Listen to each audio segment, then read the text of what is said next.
I think it's a Jonathan Pajot, Jordan Peterson talk about this stuff all the time. It's like what you attend to, like what you focus on, like is going to manifest itself in your life.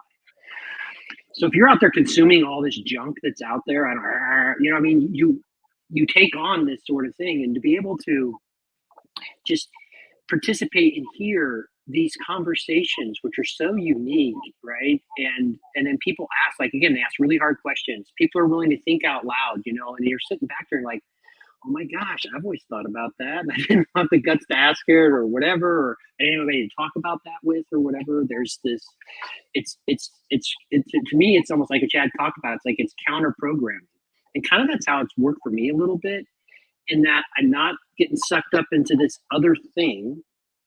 And when I have time, and it's, there's been peaks, like I've had time where I've had more time to focus, and other times I'm super busy where I just can't keep up at all. Like I went through for a few months where I just couldn't really, I watched very little or whatever, and was kind of a little bit involved with it.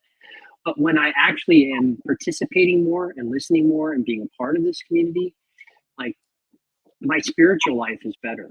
Like spiritually, I'm a better person. It reminds me of these things that can get me into action in terms of practices and so on and so forth. And Bernardo Kastrup had this amazing book called is it the Mass Formation Psychosis or whatever? At any rate, he was talking about, like, with what's going on right now, is that what we need to do is we just need to speak, and really what we're putting out are beacons of light, and people will find their way here. And I think people come here for a lot of different reasons. But if you really want to kind of come down, when you think about, let's just take the Christian angle to it, Jonathan Pajot is clearly talking about Christian things in terms of a symbolic way and so on and so forth. Jordan Peterson really started to kick off. He had his biblical series, and he's contemplating all the big, hairy questions about God and so on and so forth, right?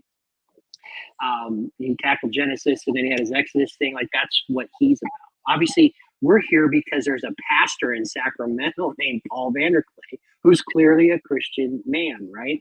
So even atheists or people who deconstructed or people who had left the church and been hurt by the church or whatever, all sorts of, or people come in and, maybe they're struggling in some aspect, or, or maybe they are Christian, whatever it is. There absolutely is a Christian element to this. Our desire is that, like, if T-Grog went, like, I don't know if when he first showed up, like everyone, because he was in the comments, making a lot of comments, and then he finally showed up on the screen, and literally people were cheering. And Grim highlighted this, like when he finally came up and showed up on the screen, because Paul jokes is that we're running out of atheists. And there's two reasons why we're running out of atheists. Is we're running out of atheists because a lot of the atheists come in atheists, and all of a sudden they find themselves going to church. So there's that problem, because atheists are becoming Christians as they come in this little corner. And then the other thing is like certain folks, because we don't play, if it's just, you won't come in and be able to have some sort of open-minded communication. Eventually this is going to frustrate you if you just keep wanting to do this, and we're kind of like, we get it, but were you open to seeing this? No, this. At some point that becomes here. Yet you'll see someone like Grim, and he, like he said, he wouldn't identify like that. I think he's on his new thing, but I think Grim's still on his journey.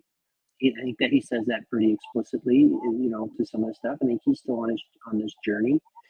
And so, there definitely is, there absolutely is the Christian element. And again, if you're going to come through Pastor Vanderklay, if you're watching his YouTube channel, he's talking, he has Sunday morning service. He's living still. He's talking. He was always talking about that. People are asking questions, and he's talking about Christianity in this really interesting cultural monologue way. Like, it's incredible how he kind of paints this stuff around that. So there definitely is that draw that I think, even if people don't realize it, there's something about this Christianity that I think people are trying to figure out when they come into. You think that's fair, Chad?